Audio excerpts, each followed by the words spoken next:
Welcome to Pick a Lane. I'm Josh. And I'm Erin. And apparently, we have a lot to say. I lived with chronic illness for years and then finally healed using a technology called bioenergetics. Through that experience, we co-founded a holistic wellness brand called Ruti. We've learned a lot, to say the least, and we want to share it with you. We'll explore mindfulness, wellness, and spirituality. Topics ranging from pooping out parasites to breathwork and even traveling to parallel universes. We spent a lot of years not living authentic to ourselves. So our hope for Pick a Lane is to help you find your freedom and pick your own lane in life. Tune in to a new episode of the Pick a Lane podcast every Friday on Spotify or Apple Podcasts. And subscribe and review if you haven't already. We hope the show resonates and we can't wait to connect. Welcome to Pick a Lane. Hi, everybody. What it do, baby boo? Happy birthday. Yep. It's the best day of the year, y'all. It's the greatest time of year. It really is our favorite holiday. It's become my favorite holiday, too, somehow. It's about damn time. In a minute, I'm Anita. Too many songs, splat. It has taken you 9.5 years. Yes, we have Way more. We've known each other for like 12. Really? Yeah. We're old. Get on my level. Too many, Blatch. Never too many. It's my birthday. That's true. I edit this shit. Do what you want to do, Bill. That's right. It's a good day. It is a good day. Nothing like deciding to do a podcast on your birthday to turn around and edit it for tomorrow. There you go. Calling an audible here. Yep, we like that. Really good one coming up, but I wanted to edit it just a tad more. Yeah, and also just break up the combo content. Oh, yeah. The next one is combo. You're right. We're going to switch it up this week. It's a great day. Bada bang, bada boom. It is a great day. What are we talking about, Blatch? We're talking about nervous system regulation today. Yeah, in relation to something called the cell danger response. Wow, I keep having palpitations. I need to drink water. Yeah, we played pickleball this morning. Whooped Erin's ass. Sure did. 4 games in a row. Now she's got pelps. You broke my heart. Here we are. Here we are. Real quick, nervous system regulation or dysregulation, depending on how you look at it. Y'all, if you go follow and review our podcast and you send us a DM, by the way, at Pick a Lane Podcast is now officially on Instagram. Yes. We've been popping off on TikTok, decided just not to do Instagram for some odd reason. Here we are now on Instagram. I don't care how you DM us on TikTok or Instagram. If you don't follow us on TikTok or Instagram, come along. Pause right now. Go do it, please. Then DM me that you have subscribed and reviewed on the podcast. Preferably 5 stars. Like 50 stars if it's there. And then the review should be epic. This is the best podcast you've ever heard. Erin is just Don't go small. Don't go small, people. We don't go small here at Pick a Lane. Anyways, I'll send you a meditation that I put together that we've talked about multiple times. It's in PDF form. There's playlists already created, and it gives you a step-by-step on how to thoughtfully go through a guided meditation. Yeah. I will straight up send it to you. All you got to do is DM me proof. It's cool because it's guided, but also not guided. Yeah. You're doing it on your own. It's really just the framework that's guided. Really, the whole goal with it is to empower you with confidence that, oh, I got this. It's 15 minutes. It's nothing big, but I dare you to do this for 30 days straight and come back to me and tell me nothing happened. Yeah. I dare you. So tap in, y'all. Tap Please in. review and subscribe because we out here popping off on TikTok. Pick a Lane Podcast is doing pretty well. I'm pretty excited about it. So yeah, nervous system regulation. Yes. I promise you that meditation will help. It sure will. At a bare minimum. You had really no idea, I think, when you initially came up with that whole concept that it was doing big things physiologically for your body. Yeah, it was just like intuitively built. I was adding onto it. I started just really basic and it was even just like 5 minutes long. But then I started to be like, what if I had this? What if I had this? And then I added my mantras and then I added my gratefulness and all of that. My releasing of negative energy into the earth. You'll see it all on the PDF if you subscribe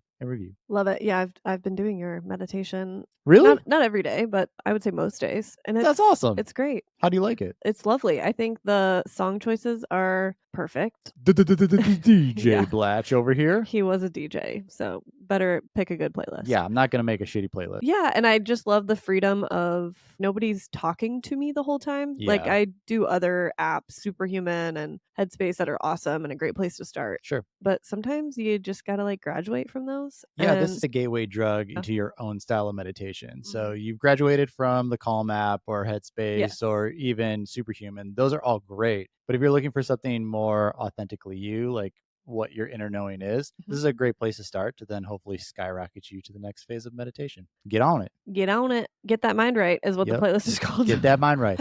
There's 2 playlists. They're both the same. The only difference is one has bells because some people prefer to hear the bells in between each song. I don't.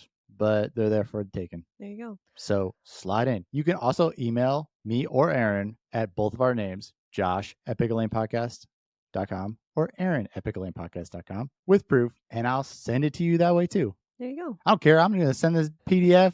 It's made. You might as well get it. So come at us. Yeah. Anyways, nervous system, regulation, dysregulation, Yeah. re-regulation. I've just been seeing a lot of nervous system stress on scans of late. Dude, every single scan that's coming back I know has nervous system issues, including my own. I think it's just what the fuck? It's modern living, really, is the long and short of it. Super random. It has everything to do with this, but it's not over the scientific evidence that you're about to share. Does summer have anything to do with it? Oh, that's fascinating. Or seasons? Seasons are definitely a big part of our circadian rhythms within the body. And so, I mean, things changed, metabolism changes, things like that. Hundreds of years ago, our ancestors were eating more seasonally and resting more in the winter. And so summer is more of a growth and building. We're eating all the foods that are growing and we're hunting. And winter is more of a kind of autophagy. It's like when cells are doing the cleanup work. Most of us don't really get enough autophagy time because we're always eating, we're always growing. That does come into play. Because it feels like as soon as summer hit, so did all the nervous system dysregulation on our scans that we see. Interesting. Yeah, so I was just curious. I don't know what that's about. I don't know if that's more like just everyone's kids came home from school. I was just about to say that. Because that was mine. It's tough. Yeah, I just think modern life in general is not, our nervous systems did not develop to be exposed to all the things that we're now exposed to. Like the way that technology has just skyrocketed, which we know that there's blessings and curses in that, but from EMF exposures to the just massive bombardment of information.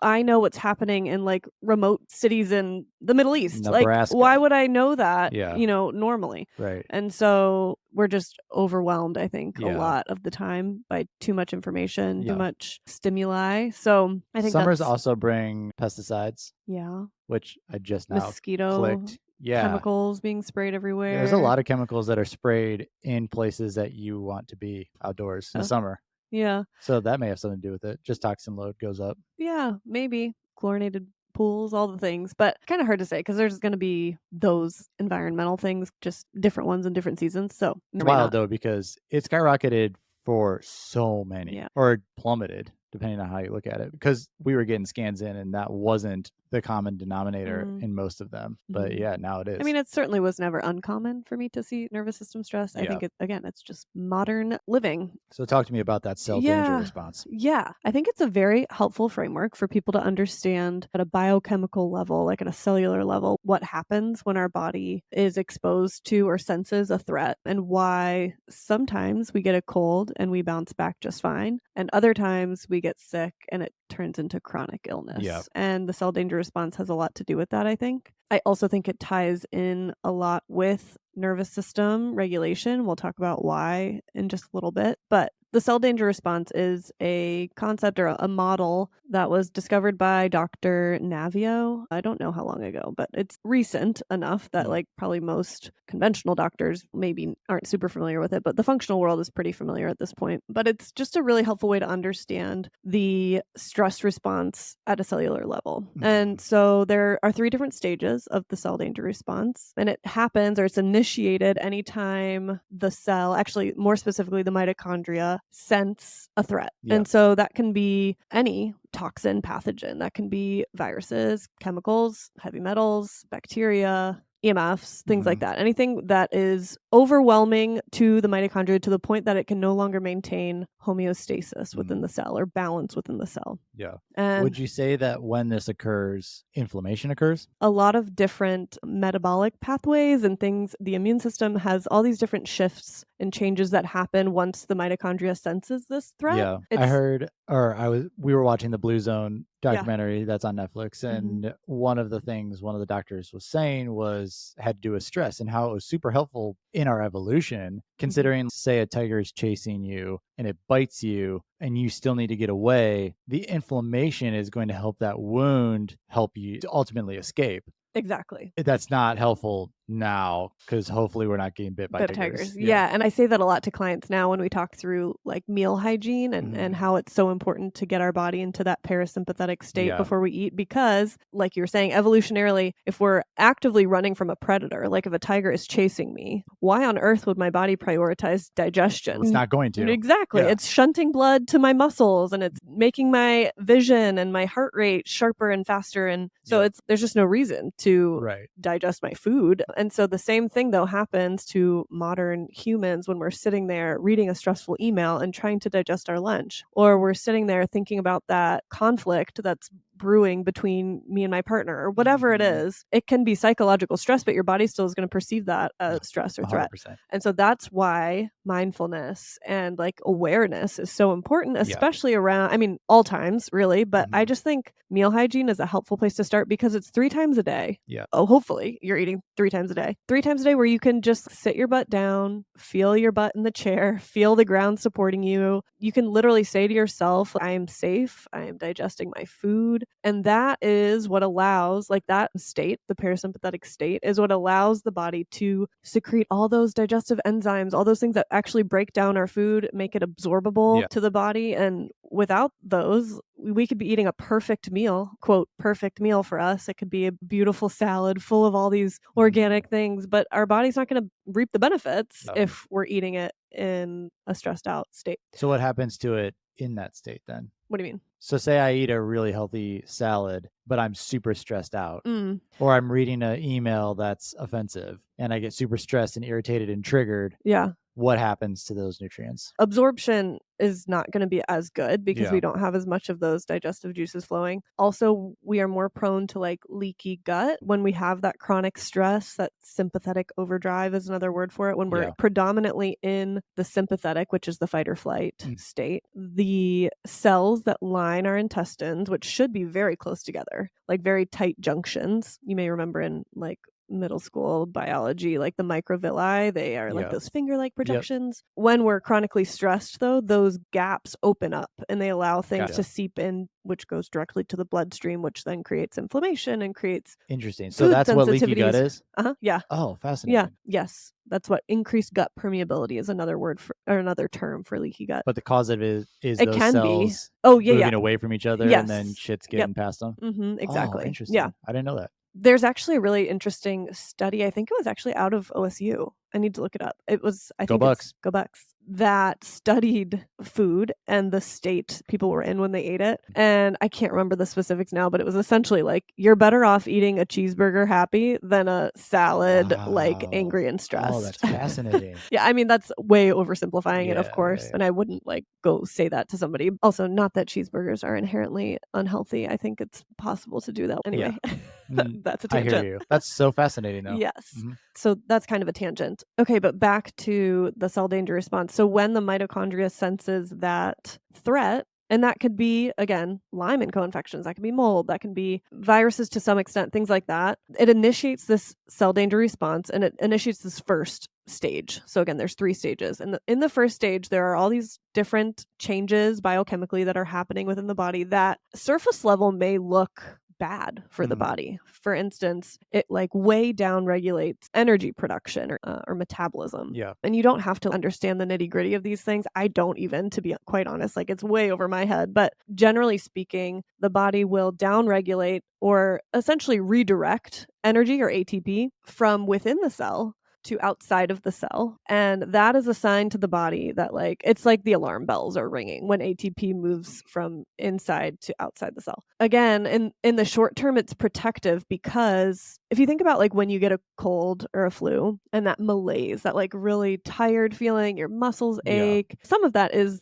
the virus or whatever. Some of that is literally your body grounding you, saying like you gotta rest or this cycle is not going to be able to complete itself. It's saying you don't have the energy conservation to be up walking around this town and doing all these things. That's protective for the individual itself, but then also like evolutionarily you think it's also protective for like the tribe. Like you're not feeling social, you're not gonna go out and be infecting your whole tribe. I know. And so it's a protective measure in the short term, The problem is when that particular threat, there are certain ones that are more sneaky, stealthy. So we think about Lyme and Yep. co-infections. We think about mold toxicity for Mhm. certain people. There's certain toxins that, for one reason or another, the body is not able to effectively, the immune system is not able to effectively get rid of that threat. And so this cell danger response, you get stuck in this first stage of the cell danger response one. So energy production is decreased, which makes a lot of sense with all of these people with chronic fatigue. Other things that happen are, which the body is so freaking cool. Like when I learn about this stuff, I just want to like do cartwheels. There's so many things that, again, on the surface level, feel like nature is making a mistake. And I believe our bodies are part of nature. They don't make mistakes if you dig enough and find the answers. So another thing that happens in the cell danger response is that it will downregulate methylation, which we need methylation for all sorts of different important bodily biochemical processes, getting rid of toxins and things like that. And the reason the body does this is, and this actually, it ties in with like glutathione and sulfur pathways, but the reason the body downregulates methylation and therefore downregulates glutathione, which again sounds bad, right? Like we need those things to get rid of toxins, but it's because viruses require methylation to replicate their DNA, and it actually like hijacks our methylation abilities. And so if we're not methylating, the virus is not replicating, and therefore it's not growing in us. And so again, very helpful in the short term to cut that pathogen off. It's like cutting the life source to it, not helpful in the long term. We need to be methylating, right, to detox a lot of things within the body. When I was taking glutathione, I was taking folate. Is that right? I was taking something to help methylate. Was it just glutathione? There's a lot of different nutrients that are required for methylation. But one interesting thing about cell danger response in relation to methylation, that's a little, that was a tongue twister,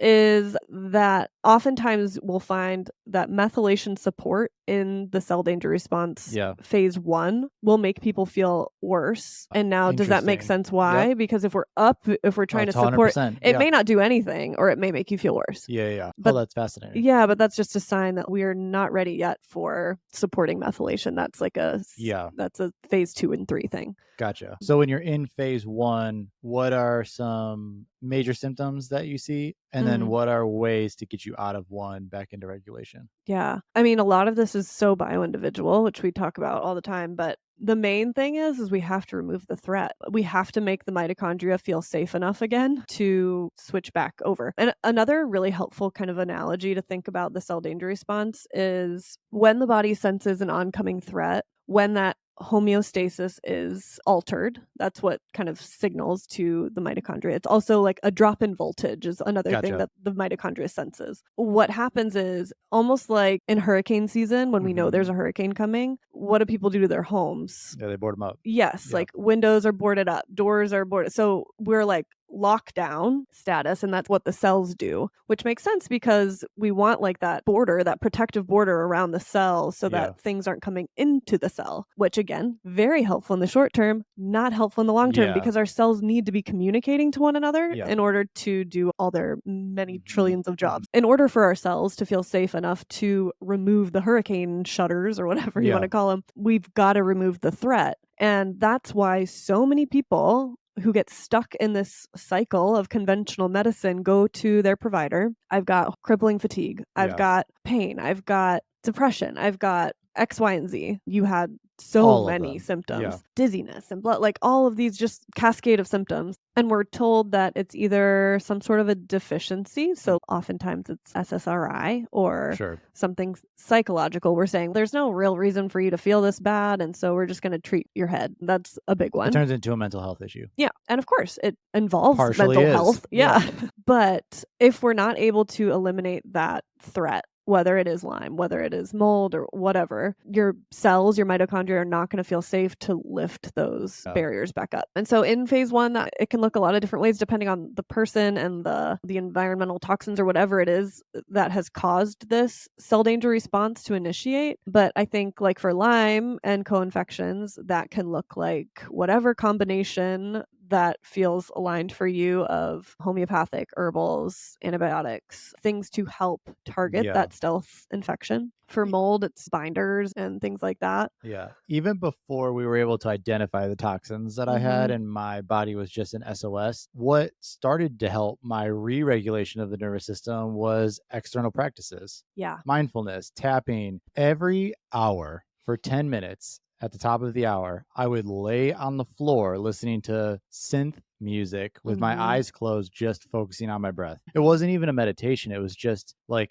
during work, I would do it every hour. And I was going to bed at an earlier time. I eliminated caffeine. I then dug really deep into my mindfulness. I started Mhm. to pay attention to how I was eating and when I was eating. All of those things accumulated to be pretty helpful for me. Definitely. And I was just about to say the limbic system, which is the Mhm. part of our brain that's responsible for perceiving threat, is hugely important in Yeah. this whole system of biochemical changes that happen Mhm. within the body. Yes, there is a threat that Like a initiates toxin it. load? Yeah, Yeah. that initiates it. However, even if we're working on the toxin itself with herbs, homeopathy, things like that, if we're not also in tandem working with the limbic system to calm the alarm signals, Yeah. to tell the body this isn't just like psychological stuff. I Mhm. understand that it's the limbic system and it's the brain. Yeah. So it is psychological, but it is impacting at the cellular level how our mitochondria are responding to their environment and to their Yeah. surroundings. So if we're not in tandem, which this is the hardest part of working with clients because I love and believe so much in herbal remedies and homeopathy and in supplements when they're necessary and things like that. But if we cannot address the limbic system Yeah. loops that people get stuck in, often because of chronic illness, Mhm. we're not going to make progress. We're not going to move from Not enough CDR1, progress. right? Yeah. We're not going to move from the cell danger response. We're not going to move through the whole Yeah. cycle Yep. back to health and wellness. Mhm. So, Oftentimes you will see progress with the remedies and then them yes. get stuck because they're not taking care of the limbic system. Yeah, and sometimes when we're in that really, like, SOS, can't get out of bed, like, just past the point of trying to pick yourself Yeah. up by your own bootstraps, of Sure. course, there's a time for both. We're not gonna be able to do Yes. everything all at once overnight. However, once we start to draw out whether that's the Lyme or the mold or whatever it is, we've gotta be also really thinking about the limbic system and how to Yeah. support the limbic system. And there's a million different ways to do that. And thank God that it's like at the forefront of people's minds now. Like a lot of people are talking about Yes. brain retraining, Yep. brain rewiring, limbic rewiring. Yep. There's programs galore. There's the Gupta program. There's Primal Trust. People are talking about this now, Yeah. finally. But even if you don't want to spend hundreds of dollars on a program, there's so many techniques that you can do. There's a free meditation if you review and subscribe our podcast. Just saying. Exactly. But I think a lot of times people are like, where do I start?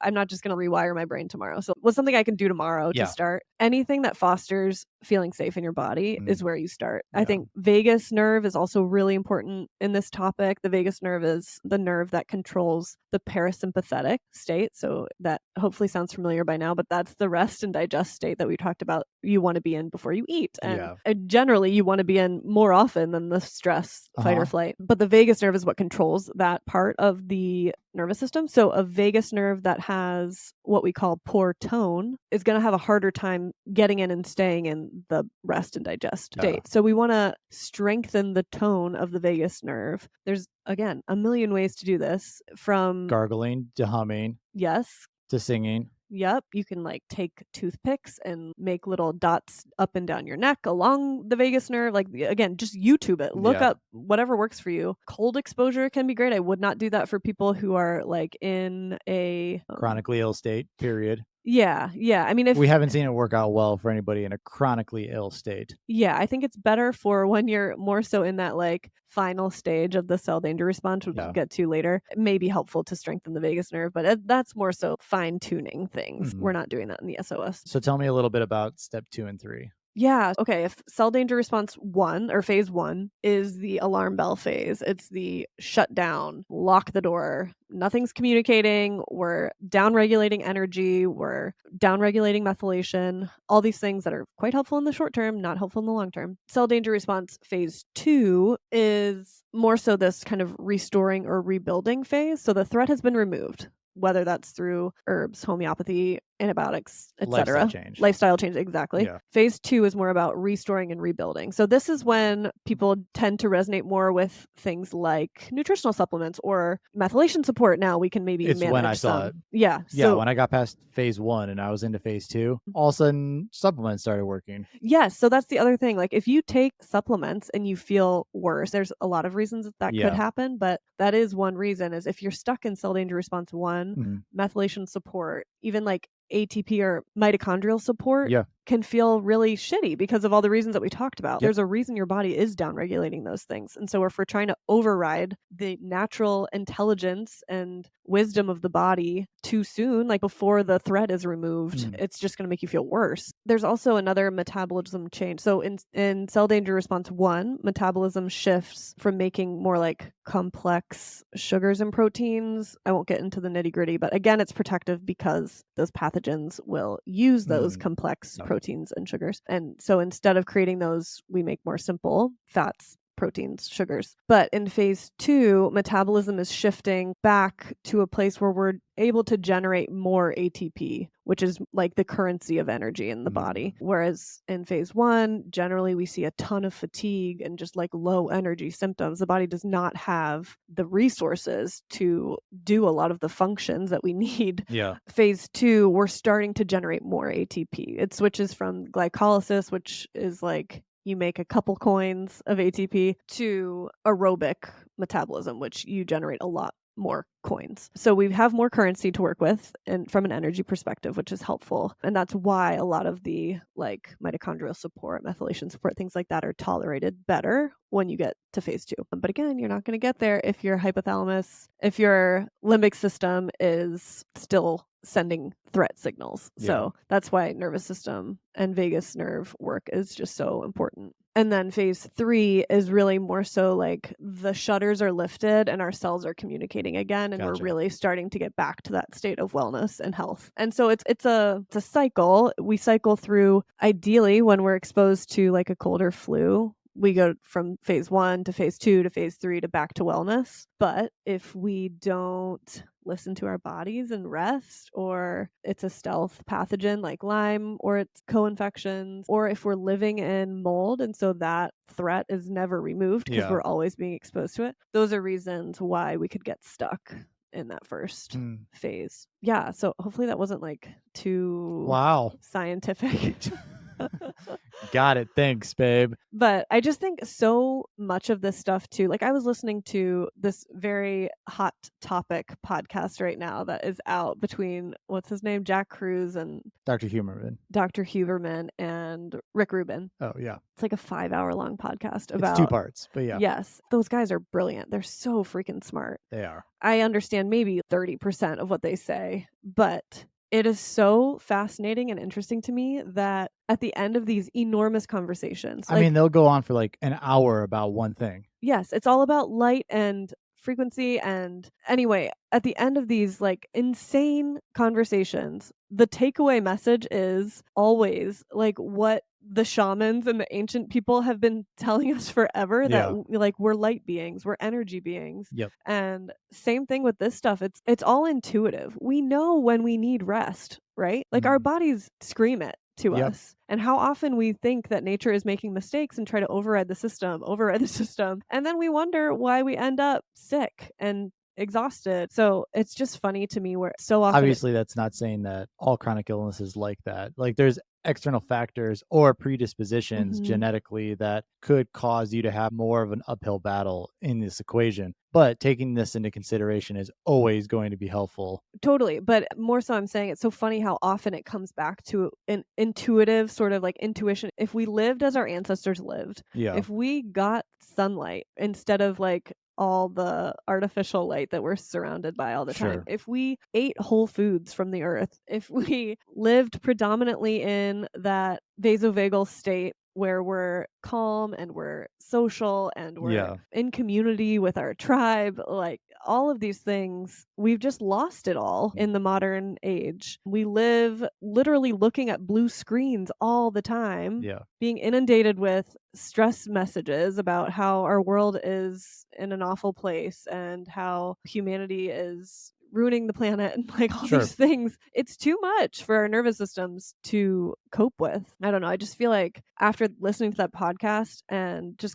different conversations we've had of late, it all comes back to intuition and to knowing what you need. And of Mm, course, relying on people who are smarter than us and know more about like the biochemical processes and things like yeah. that. But all the things that are going to support circadian rhythm and whole foods and all these things that we know our bodies need, Mm, it's only going to help us move through the cell yeah. danger response and out of chronic states of illness. There's so many big things that you can introduce into your everyday life that are going to make impacts, but starting small always seems to be Mhm. the best way to succeed. So don't get overwhelmed with the amount of things that Aaron's saying because whoa. Also, coming from a person who's not been chronically ill, so Yeah. it's really important that you're here to speak on that. Well, I'm just thinking that I'm overwhelmed at a baseline, Mhm. and giving me big shifts in Mhm. order to make an impact is never going to Mhm. happen. So that's why I talk about the re-regulation of the nervous system with mindfulness and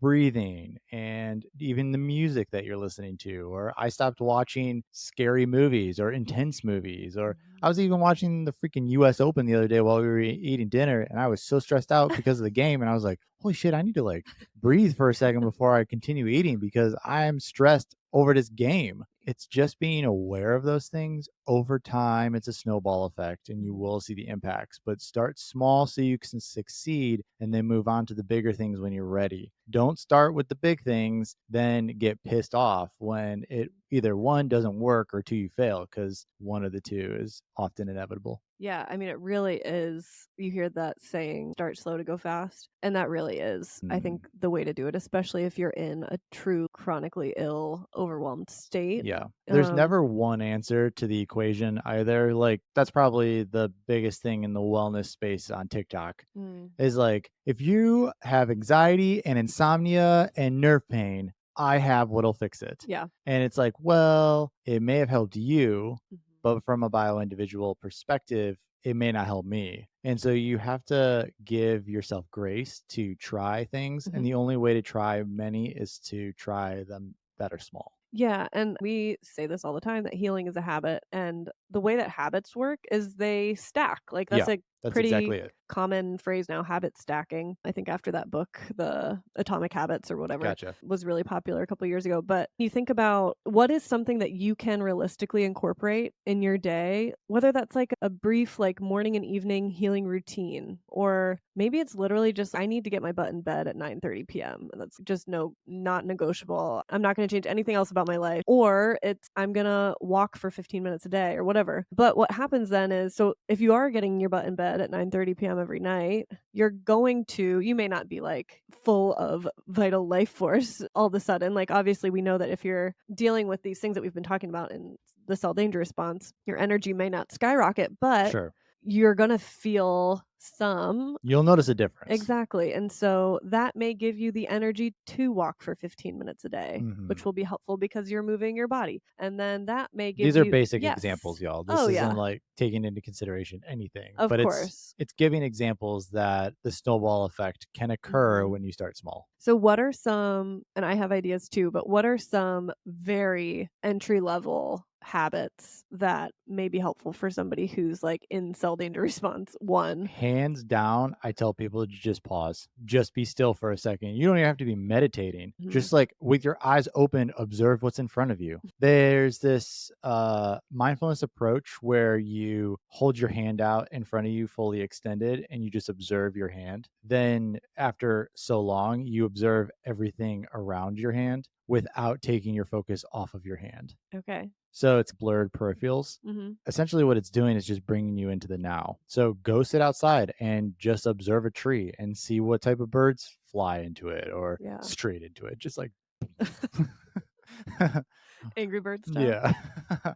Or sit with one song that doesn't have lyrics and just see how it makes you feel. What Mm. emotions come up with the sounds that are happening in the song? I know that those are hurts related, but that's for another podcast. Yeah. Or just honestly close your laptop and just sit for a minute. It's all small pauses to bring you back into the present. So much of stress is happening in the future and the past. I mean, that's the only stress. Yeah, I mean, you can have stress in the now where Yeah. it's like inflicting Sure. stress on you, but so much of what we cause stress inside of Mhm. us is in the future and the past. And so when we can get back into the now, make a salad and try to taste every flavor. Yeah, that's a great one. Like, it doesn't have to Mhm. be rocket science, and the availability is infinite for Mhm. you. Sure, yeah, there's tapping and there's breath work and Mhm. there's plant medicine and microdosing, and there's so many things, Mhm. different types of modalities that can aid in this, but why not just start with your everyday what you're doing anyways? So,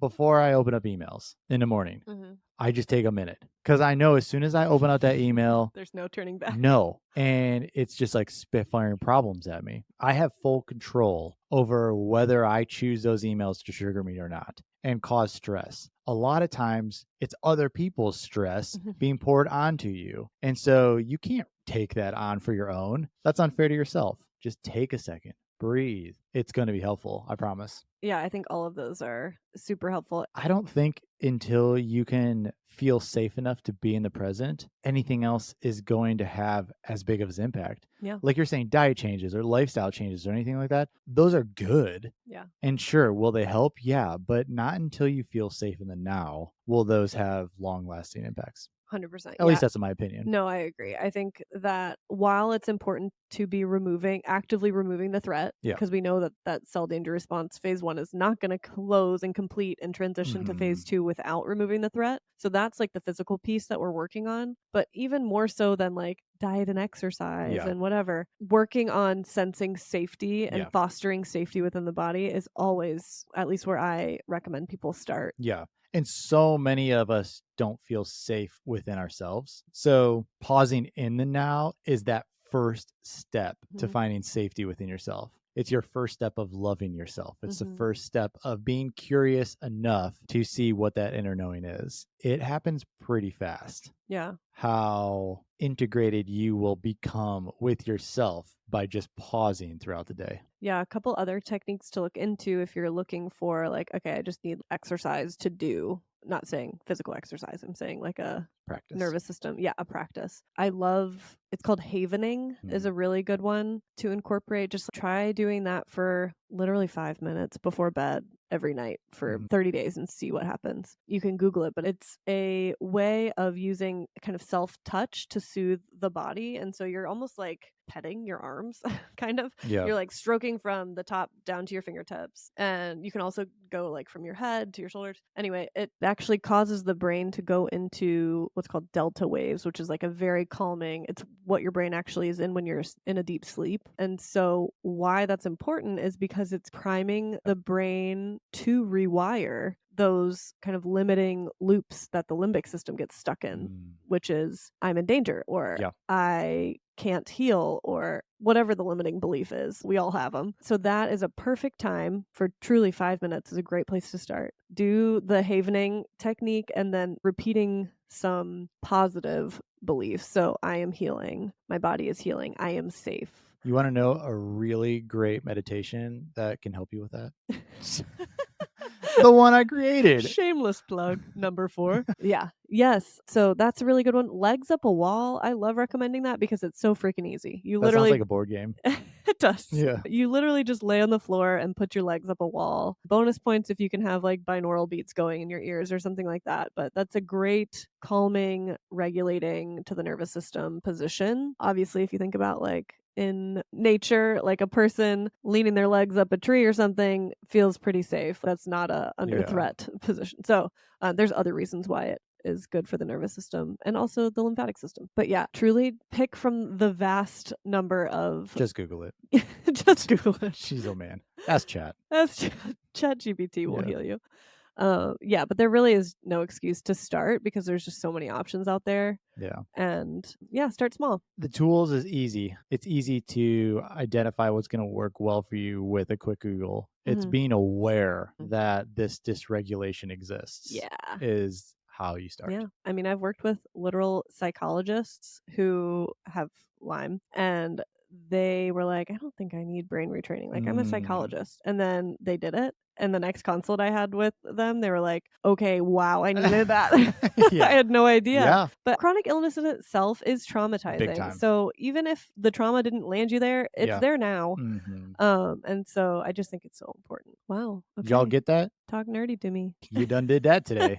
Hot damn. Hot damn. Happy birthday, Blatch. Thanks, dude. Thanks for sharing all that. You Yeah. a genius. I'm not, but I love sharing what I do know. There you go. I know the listeners think you're a genius. Oh, you're kind. Yep. Well, Love you y'all, guys. love you Stay guys. open, stay safe in your bodies. No? I just wanted to Make you make it feel last. uncomfortable? Cool, my face is red now. Bye. Bye.